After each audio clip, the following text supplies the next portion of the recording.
Hello everyone and welcome back to my channel. It's Saturday and it's a bit warm, and I thought I'd do a kind of roundup of what my summer reading's been like so far. I feel like I should have done this at the end of July, but it doesn't matter. It's the first week in August and we have a few weeks of summer left, and we still got lots of stuff coming up. We've got Levenshulme Pride coming up quite soon, next weekend, which Jeremy organises, and we just got the posters and the brochures arriving in the post for that, so I'll talk about that this week as it goes on, I think. Anyway, first of all, I was looking at the list of what I've read this summer.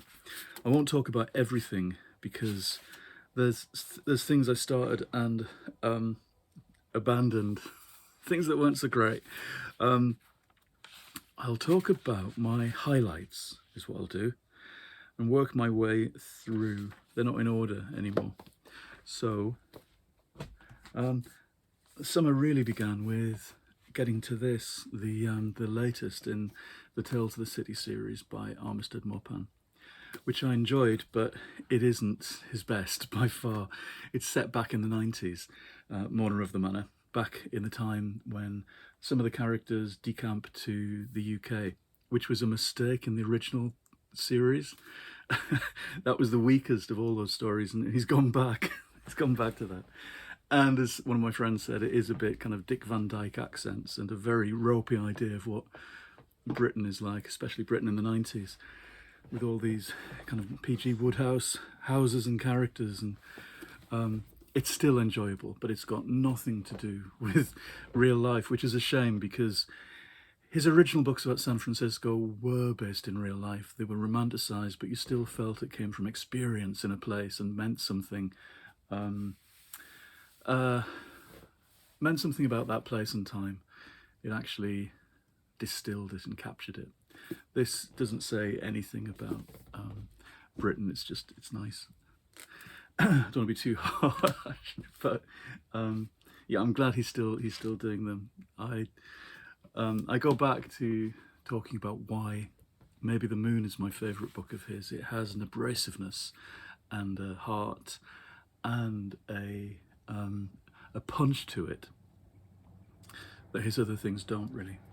Right, I had some new science fantasy. Catherine Rundell, Impossible Creatures. I never liked the first book by her I read a few years ago. I thought it was overwritten and overpraised. You know, the kind of books that everybody suddenly likes, and you read it and you think, oh, it's a bit showy. This I really liked. I thought it was a proper adventure and full of monsters and good characters. A lot of these fantasy books can be a bit formulaic, some of them can feel as if they've been put together by AI, which is a terrible insult. But you know what I mean when they blend down elements from lots of other things and you get this smoothie, this generic smoothie. This really is, I felt not original because all these things are nicked, aren't they? They're all taken from other people's books. But it had a spark to it that I really liked, and it was extremely readable. And science fiction this summer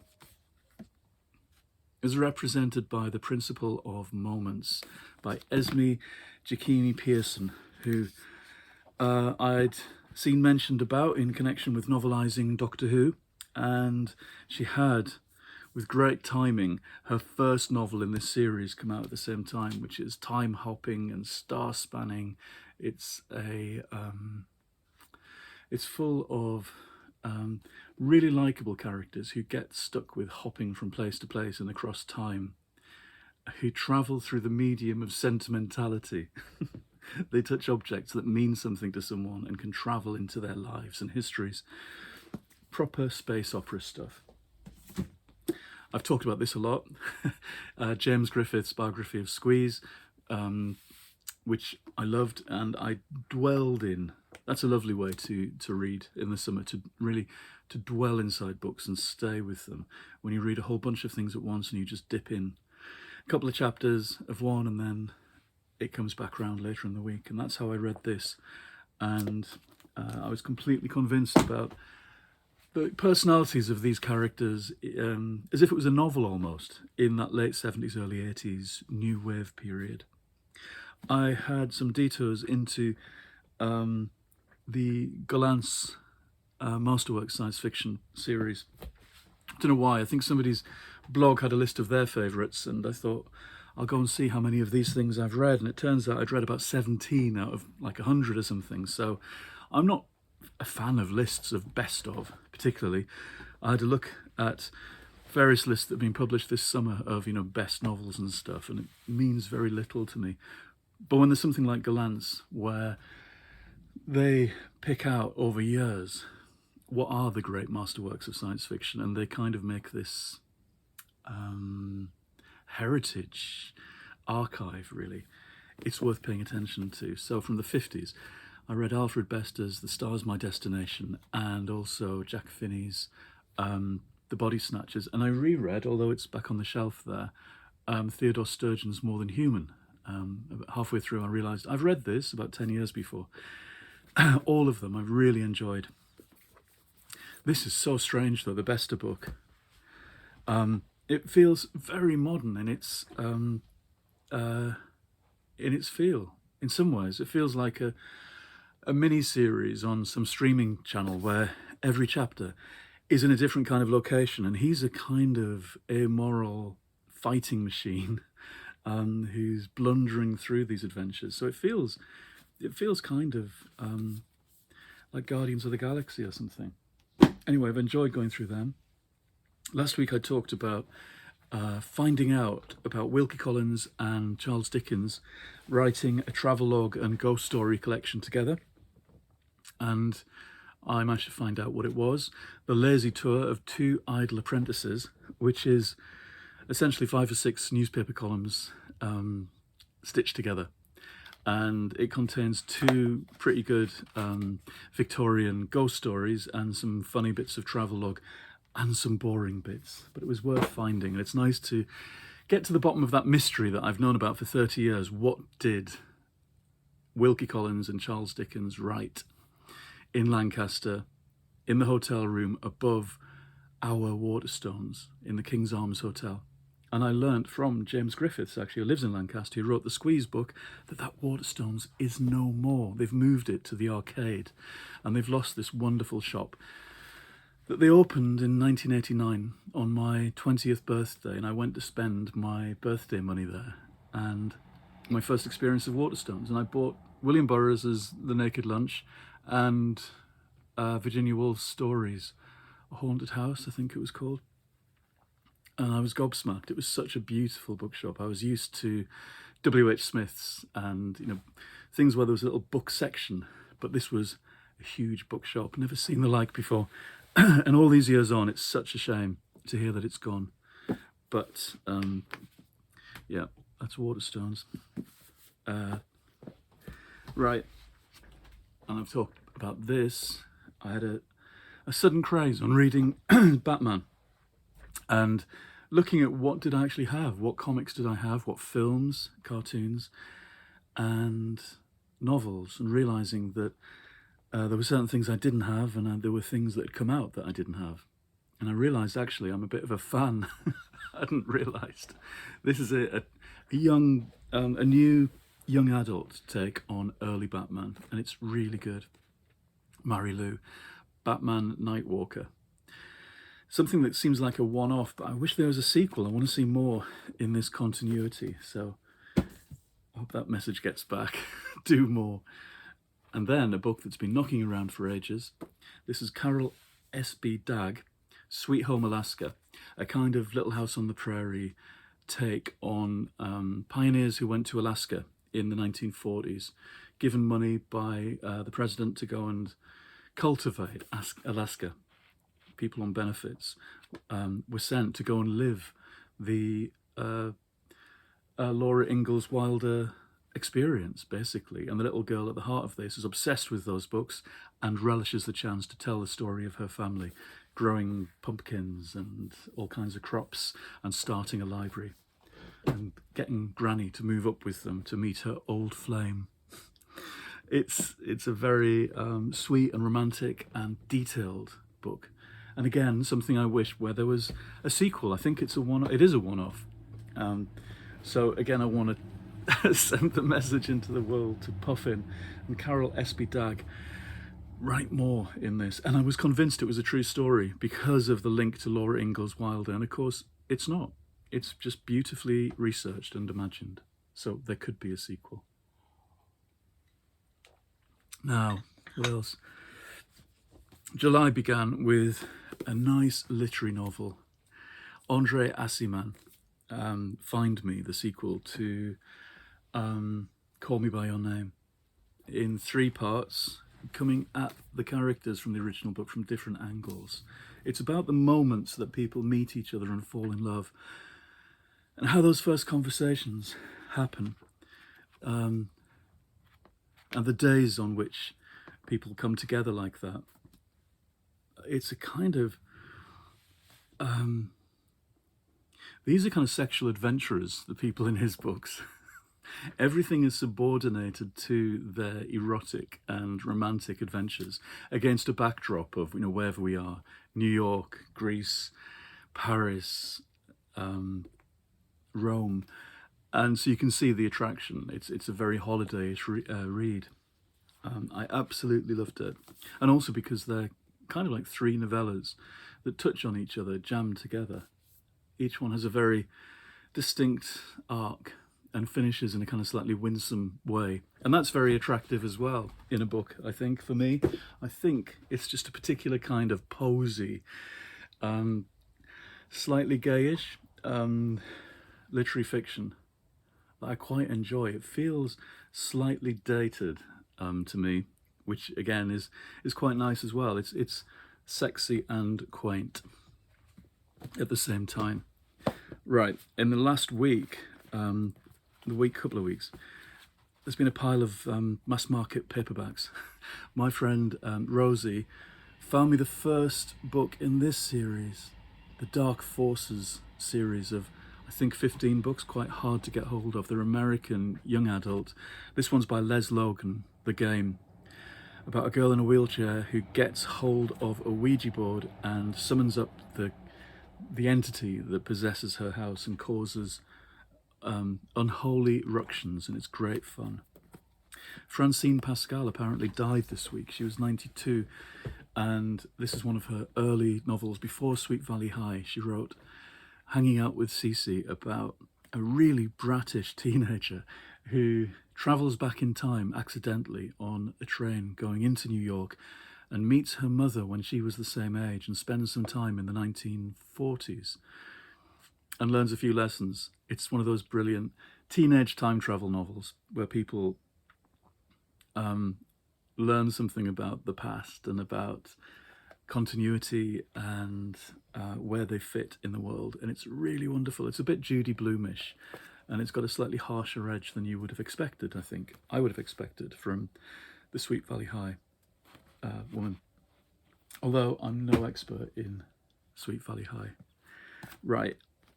Jonathan Carroll I returned to, having beginning of the summer I read one of his more recent books, and then I thought, I don't remember the ones from the 80s and the early 90s that I read back in the day, and I love the atmosphere of them. Why don't I remember the books? So I found the second book, Voice of Our Shadow, and remembered almost everything about it when I got into it. Again, it's kind of erotic vagrancy. These slightly arty people having a terrible time, and you add in ghosts and vengeance and supernatural dread and place it in Vienna and New York. And this poor character, this fella, brings it on himself with his adventures, but he's haunted and he's got 2 girlfriends and he can't make up his mind. And it sounds like, God, you would hate him and resent the whole book. But I really love Jonathan Carroll's writing, and this is great. And then the last week, I decided summertime I need to read a quartet of puffins. That's my usual thing, because of, as I keep saying, Mrs. Severi giving me a brown paper parcel on the last day of term when I was 9 with 4 of her favourite puffins. So over the years, 4 puffins in the summer has become the thing. And this year I picked out One person I'd never read, Paul Jennings, an Australian spooky short story writer, and this was smashing. I picked out 3 writers who I have read before, but I've not read these ones by them, I thought. I didn't think I'd read Luc and Boston's Enemy at Green No. I've read the others in the series. This one gets properly black magical. And there's some beautiful writing. It's short on incident, perhaps, but that's just a feature of the kind of genre and the time. It was when kids' books were slightly more descriptive and literary. There's some beautiful writing, but some really spooky moments as well when she gets to them. Penelope Lively, Uninvited Ghosts, is a collection of stories, really funny, and one of the few kids' books by her I've not read, so I was delighted to find another one. And then Nicholas Fisk, You Remember Me, which is a brilliant satirical science fiction, and again, one of the few that I haven't read by him, although I did find out that there are more by him that I didn't know about. He carried on, but the industry stopped pushing him so much in his later years, which was a shame because I think he was brilliant. And I think my theory is that the Harry Potter phenomenon in the late 90s pushed out a lot of really wonderful kids writers because the industry and the readership gravitated to Harry Potter and kind of knockoffs of that genre. Left behind anything that didn't really fit. Now, I spent the last couple of days reading our next book club book, Puffball, by Fay Welden, which comes from 1980, and I got myself a lovely hardback edition from back then. Having a feeling, I think, that I was going to like it. I haven't read her for years. I remember loving The Lives and Loves of a She-Devil and some of the other books I dipped into. I hadn't realised there were so many. And reading this in the last, whatever it was, 2 or 3 days, it's been quite a thing, really. She completely draws you into this world, and this narrative voice that can drop into the heads of anybody and tell you not just about what's going on inside their minds, but inside their bodies. She sees all. She's like a kind of forensic Dickens, but she's spiky and funny and satirical. Everybody is completely awful.